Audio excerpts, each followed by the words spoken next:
ဒါပြုံးလေးမှာရှိရဲထောဘက်စိုက်ခင်းလေးကိုရောက်ထားတာပါထောဘက်ဒီစိုက်ခင်းလေးအဲ့စိုက်ခင်းလေးတွေကမှဒါတွေကပိန်းနေပင်လေးစိုက်ထားတာပါပိန်းနေပင်ချူတခြားသီးပင်စားပင်တွေလည်းအများကြီးစိုက်ထားတော့မြစ်ချူပင်ဝါပင်ပေါ့နော်ဝါယုံလေးလည်းရှိတယ်အဲ့ထက်မှာစုံမြောင်ရှိတဲ့ကြားပင်ဖြတ်ပြီးတော့ခင်းပြီးဟုတ်ဒီတရားသေးပင်တည်တည်လေးဒါလေးကြပေါင်းနဲ့ပန်းပွင့်လေးလှလို့ရိုက်ထားတယ်ရိုက်ခဲ့သူကရင်းမှာဒါထောဘက်ပန်းပွင့်လေးတရက်ပွင့်လေးအဝေးကနေချင်းတရက်ပွင့်လေးအနီးကကြည့်ရင်တော့မတူဘူးပေါ့နော်ဟိုကွဲတယ်ပေါ့အဝေးကနေချင်းတော့တရက်ဖူးလေးတွေတရက်ပွင့်လေးတွေနဲ့တူတယ်အဲ့ထောဘက်ပင်လေးပဲပြုတ်ပဲလေးပဲမရှိအဲ့လည်းထောဘက်ပင်ပဲဒီပင်နဲ့ရွတ်ပြားလိမ့်မမယ်ပြားပိန်းနဲ့ထောဘက်ပင်ကြီးများပါတယ်ပိန်းနေပင်လည်းရှိတယ်အဲ့ဒါမှထောဘက်ပင်တွေကတော့များတယ်ပေါ့နော်ထောဘက်စိုက်ခင်းဆိုတော့ထောဘက်ပင်တွေရှိတယ်ဒါပါလဲအဲ့လည်းထောဘက်ပင်ထောဘက်ပွင့်လေး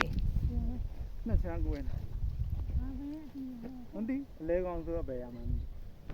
အဲ့တူရမလို့ခုလို့ရ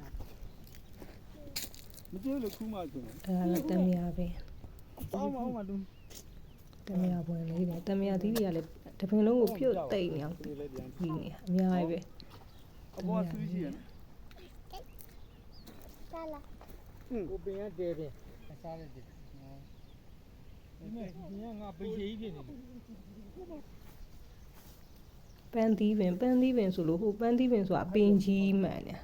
ပြီးတော့မှပန်းသီးပင်ကဒီလိုလေးကြီးလာရင်တော့ဘလူးနေမယ်မသိဘူးရွက်လေးတွေကထိတ်မှာပဲဆိုနေတာဒါကတော့ကော်တခါညွန့်နေခဏနေအဲ့ကော်တခါညွန့်နေခူးပါမယ်ကျွန်တော်တို့စေးလို့ပိန်နေပင်သူအဲ့လိုလေးပဲလေးတွေတက်တာအဲ့ဆုံးအောင်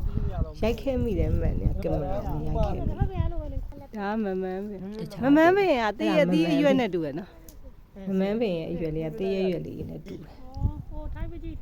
အဲ့ဒါကလက်ဖက်ပင်အဲ့လက်ဖက်ပွင့်လေးကခန်းခုံပွင့်လေးနဲ့တအားတူခန်းခုံဝတ်ဆန်လေးလိုပဲလက်ဖက်ပွင့်ရဝတ်ဆန်လေးလေအဲ့လက်ဖက်ပင်ဒီထဲချိတာပုံနေပြီးတော့ဝင်လို့လေးတစ်ဖက်တော့ချလိုက်ဩဇာသူကတမျိုးဗီဒီယိုဩဇာမဟုတ်